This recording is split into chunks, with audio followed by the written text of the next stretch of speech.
Corinthians é o segundo time que mais melhorou o desempenho depois da Copa América. Palmeiras é o terceiro que mais piorou. A gente analisou o número de gols, de finalizações certas, eficiência ofensiva e defensiva dos dois times. Quer conferir esses números? Vem com a gente!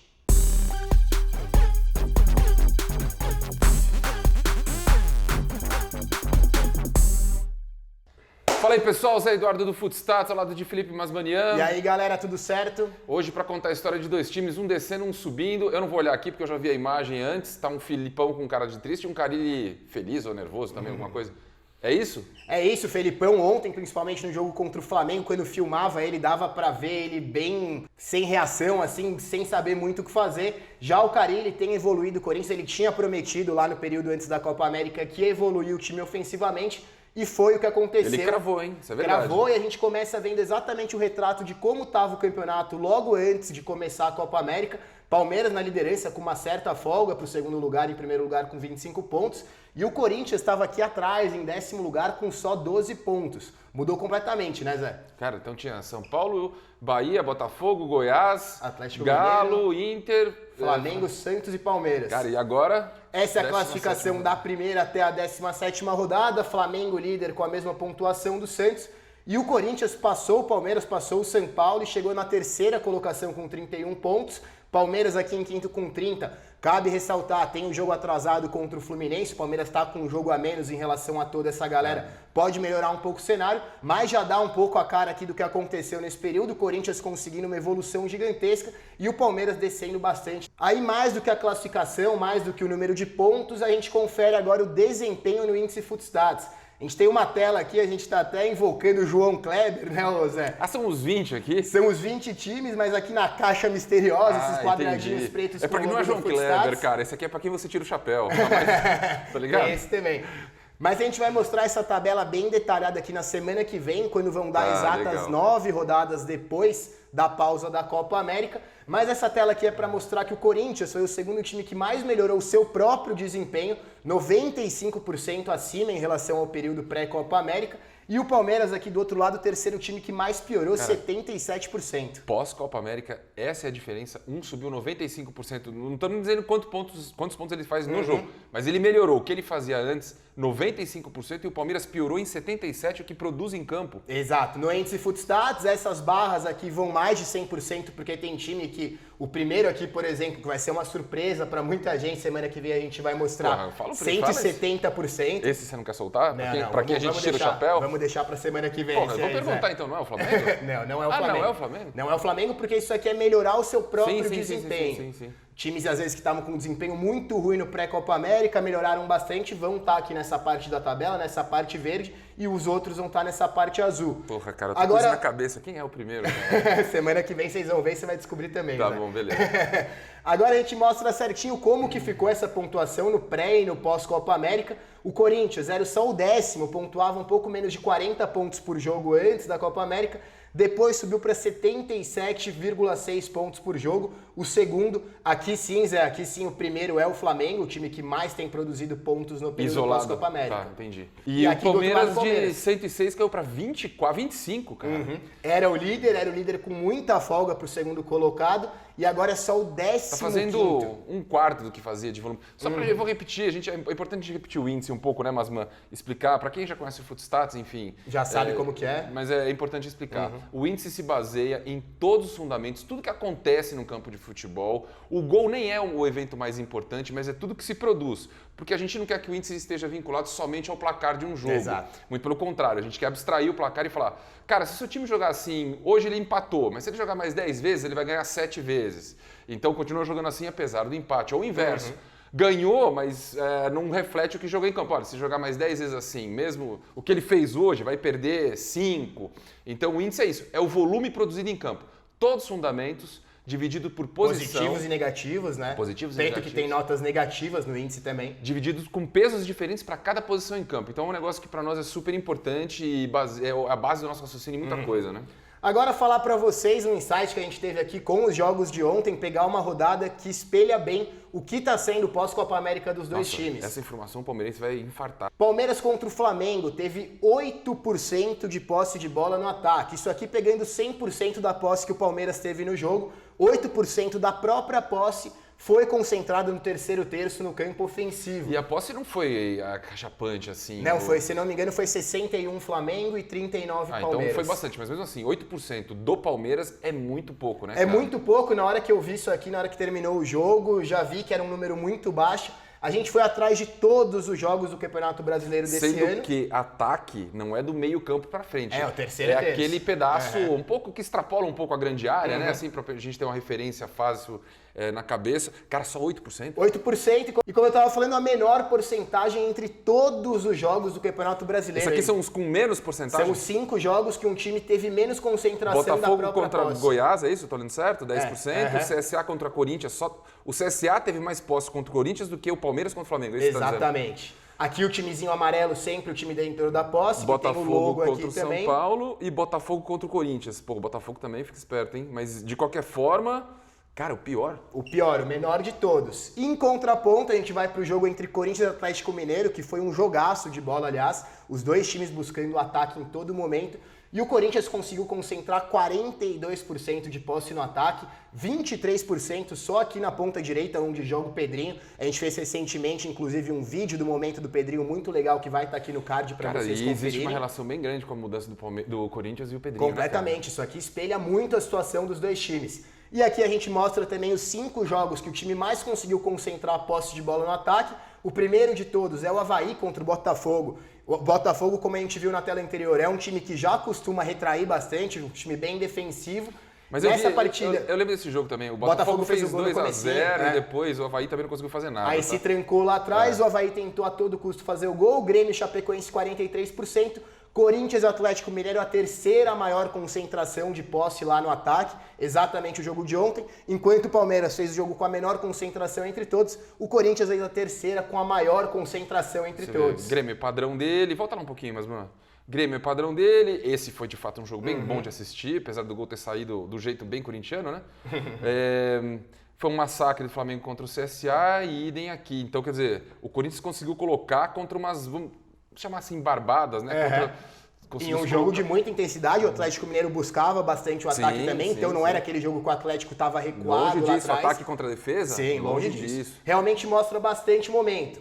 Agora a gente vai falar das estatísticas, falar de gols, falar de finalizações para mostrar... negócio, mas, mano, eu quero falar mais uma coisa, cara, faz um favor. Pro palmeirense ter uma noção... Antes da gente passar, volta pro do Palmeiras. Eu dei uma passada rápido no nosso sistema e peguei... A gente tem uma porrada de estatística. Eu foquei só nas positivas. Então, passe certo, desarme certo, cruzamento certo. Dão 11 fundamentos e na primeira tela a gente entra, no que a gente consulta, são os 15 primeiros aparecem na primeira tela. E só de eu bater o olho, eu falei, cara, deixa eu ver. O Palmeiras, quantos jogadores aparecem? Então eram 11 estatísticas, 11 fundamentos e 15 linhas por cada uma. Então isso dá 165 linhas, ok? Cara, jogador do Palmeiras aparece 10 vezes em 165 linhas no pós-Copa. Se a gente pegar esse retrato de pré-Copa América, ia ter coisa de, sei lá, 40, 30, 40 com certeza. Jogadores. Então é o retrato de tudo que caiu em volume de produção, de fato, do Palmeiras em campo. O Diogo Barbosa aparece em interceptação, junto com o Marcos Rocha, que também não estão bem. Aí tem o Everton em defesa, o Dudu que aparece ali num... Assistência para finalização total. Só, cara, não tem mais ninguém, rebatida não tem zagueiro, lançamento, não tem... Muitos jogadores que caíram de rendimento juntos, né? O Bruno Henrique derreteu a produção dele em campo. Aquele número que a gente mostrou, que você levantou lá três telas atrás, o Palmeiras produz, na estatística, no índice Futstats, 25% do que fazia antes da Copa, cara, Copa América. É absurdo. Agora, falando dos números mais específicos de gols, de finalizações, a gente vai mostrar o retrato de pré e pós-Copa América em algumas estatísticas. Para começar, no período pré-Copa América, o Palmeiras tinha a maior média de gols feitos, 2 por jogo. Essa média aqui é altíssima, altíssima, altíssima. E de gols sofridos, 0,22. Essa média também é muito pequena mesmo. Era o líder nos 2 fundamentos. O Palmeiras aqui no período pré-Copa América. Mundo perfeito, cenário ideal. Tanto que a gente cravava aqui que o Palmeiras era o principal favorito para levar o Brasileirão novamente. A gente tinha ressaltado que o Palmeiras não é nem que precisava manter o mesmo rendimento. Podia até cair um pouco, que continuaria sendo favorito. Mas caiu demais, demais, caiu muito, a gente viu lá na tela anterior, 77% de queda no índice Footstats. Enquanto o Corinthians era o 15º em gols feitos, menos de 0,9 por jogo, e era o terceiro em gols sofridos, 0,75, já tinha uma defesa sólida. Modo Carillon desde sempre, né, cara? Não tão sólida Mas quanto isso aqui tá não agora. existia, não tem a menor chance de se avançar na tabela com isso aqui. Jamais. Mas conseguiu melhorar demais, agora a gente mostra o retrato no pós-Copa. Essas telinhas aqui que estão coloridas são o retrato pós-Copa, a gente deixa em preto e branco o período pré-Copa América. Corinthians subiu de 15º para 5º em gols feitos, de 0,88 para 1,33. E o Palmeiras, que era líder com 2 gols feitos por jogo, caiu para 15º. cara. Então eles trocaram de posição praticamente. O Corinthians era 15º aqui no pré-Copa, o Palmeiras virou o 15º no pós-Copa. E conseguiu estar nesse momento, está pior do que o 0,88 com 0,86. Exatamente. Já na parte dos gols sofridos, o Palmeiras liderava também com 0,22. Agora é o 17º, 1,57 gols sofridos por jogo. Aquela solidez defensiva que a gente tanto falou por aqui diversas vezes, ruiu. Simplesmente o Palmeiras não consegue mais ser sólido. 0,22 para 1,57 por jogo. É uma diferença muito grande. Já o Corinthians, que já tinha uma defesa boa, era a terceira melhor em média de gols sofridos, virou a primeira melhor, 0,44 por jogo, roubou esse posto que também era do Palmeiras, que tinha a melhor defesa. Então só essa tela já dá um belo cenário do que está acontecendo. Mas você viu que, de novo, o padrão Carille, ele consegue construir o time a partir do que ele sabe fazer defesa. muito bem feito, né, cara? É legal, bom entender isso aí. Agora, falando de finalizações certas, a gente falou de gols na tela anterior. Palmeiras era o segundo time que mais finalizava certo, 6,4 só abaixo do Santos. E o Corinthians era o último. Nossa. Finalizava menos de 3 eu tava achando vezes que estava certo. errado, eu não estava enxergando o Corinthians Não ali. dá nem pra achar direito. Aqui 2,9, era realmente o último, cara. finalizava menos do que CSA, menos do que Avaí, menos do que todos os times do campeonato, menos de 3 por jogo, que é um número baixíssimo. Já nas finalizações certas sofridas, esse quadrinho vermelho aqui é a questão das finalizações sofridas. Contra o seu gol. Contra o seu O gol. Palmeiras só permitia, ele fazia 6,4 e permitia 3,7. Quase 3 de saldo. O Corinthians menos de 3 e sofria 4,1? É, 4.1, que não é um número tão ideal assim, mas já dá pra ver que estava aqui na parte de cima da tabela, era o quinto time que menos sofria finalizações certas. Caramba. Mas com saldo negativo, né? Entendi. Agora a gente vê como mudou essa situação no pós-Copa América. Palmeiras caiu para 5º em finalizações certas feitas, não é lá um número muito ruim, pelo contrário, é um número bem aceitável, tanto que é o 5º colocado. E o Corinthians conseguiu subir de 20º para 6º. Aumentou o número de 2,9 para 5,3 finalizações certas. Quando a gente falou lá no começo do vídeo que o Carille prometeu uma melhor ofensiva para o time e conseguiu fazer, muito se retrata nessa tela, né, Zé? Cara, então agora, pós-Copa, o Corinthians está com saldo de 2 chutes certos por jogo, é isso? Ele sai de cada jogo com 2 finalizações certas positivas, é isso? Isso é fundamental. E aí, para completar o cenário aqui nas finalizações certas sofridas, o Palmeiras, que era o time que menos sofria, agora é só o 15º, está sofrendo 5,3 por jogo. E o Corinthians é o time que menos sofre aqui agora, antes era o 5º que menos sofria, agora é o que menos sofre, com só 3,2 por jogo, número menor que o do próprio Palmeiras no período pré-Copa América, que já era um número excelente. Sim. Muito bom isso, hein, cara? E agora, para concluir o raciocínio de vez, para botar um ponto final nisso, é a questão da eficiência ofensiva e defensiva. Quando a gente fala disso, é a questão das finalizações necessárias para fazer e para sofrer um gol. Como a gente está falando de finalização certa, a gente traz esse recorte da finalização certa para fazer e para sofrer um gol. Palmeiras era o melhor dos dois cenários também, precisava de 3,2 finalizações para fazer um gol e 16,5 para sofrer. O Corinthians tinha uma eficiência alta aqui, você pode se assustar, era o time que menos finalizava, mas está aqui em terceiro. Justamente por causa disso, era um time que produzia pouco, mas quando produzia conseguia converter em gol. Foi campeão assim, hein? 2 anos atrás. Foi campeão assim, exatamente. Agora, cara, isso aqui tá certo, eu tô de olho aqui antes de você falar. O primeiro era o Palmeiras com 16,5 chutes contra o seu gol para uma bola entrar. O segundo era o Corinthians com 7,5. Com 7,4. Essa diferença enorme era a diferença do primeiro pro segundo somente? Do primeiro pro segundo, o Palmeiras sofreu... Então o Palmeiras tava lá disparado, cara. Tava disparadíssimo, o Palmeiras tinha sofrido só 2 gols em 9 jogos. Tudo que chegava no Everton ele conseguia defender até. Caramba. A gente não consegue colocar muita defesa difícil pro Everton porque ele fazia tudo parecer simples. Tava muito bem o Everton, mas o cenário mudou completamente. A gente mostra agora como ficou no período pós-Copa América. Palmeiras caiu para 18º, ou seja, é o terceiro time com a pior eficiência ofensiva. tá fazendo um gol agora a cada 6,5 finalizações certas. E o Corinthians caiu de terceiro para sétimo justamente porque começou a finalizar muito mais, começou a ter um volume ofensivo muito grande e mesmo aumentando seu número de gols feitos, esse número aqui acabou descendo um pouco. Não, se ele está fazendo um gol a cada 6,5, na tela anterior você mostrou que ele chuta 5 e pouco por jogo, então ele não está fazendo um gol por jogo. Não está fazendo gol por jogo, simples, que mostra aquela média de 0,88 que a gente tinha visto na outra tela. Para ver como as coisas se encaixam muito bem. E na questão das finalizações sofridas, o Palmeiras também caiu da primeira melhor eficiência para a terceira pior. Sofria um gol a cada 16,5 chutes que acertavam o gol do Everton. Caiu para 3,4, praticamente o número que o Palmeiras fazia um gol a cada finalização, aqui 3,2. De fato, um tá subindo o elevador, outro tá descendo, né? É um negócio muito louco. E o Corinthians na eficiência defensiva, que melhorou um pouco o número de 7,4 para 7,2, continuou como o segundo mais sólido defensivamente. E você vê que o Corinthians ele é menos latente, ele é menos porrada para cima e para baixo. Ou seja, parece também um pouco que o campeonato está se mudando em volta do Corinthians, né? O Corinthians achou o tamanho, o volume dele, ideal, e ele está conseguindo avançar na tabela com isso, e parece que os outros times estão se desarranjando um pouco, dá essa impressão. Exatamente, Enfim. foi uma troca de papéis mesmo, né? O que o Palmeiras fazia de bom com essa solidez lá em cima, ofensiva e defensiva, o Corinthians está apresentando agora, mantendo uma solidez defensiva muito forte. Mais mantendo do que melhorando radicalmente, agora o Palmeiras piorou radicalmente, isso Piorou é muito demais. louco de ver, porque...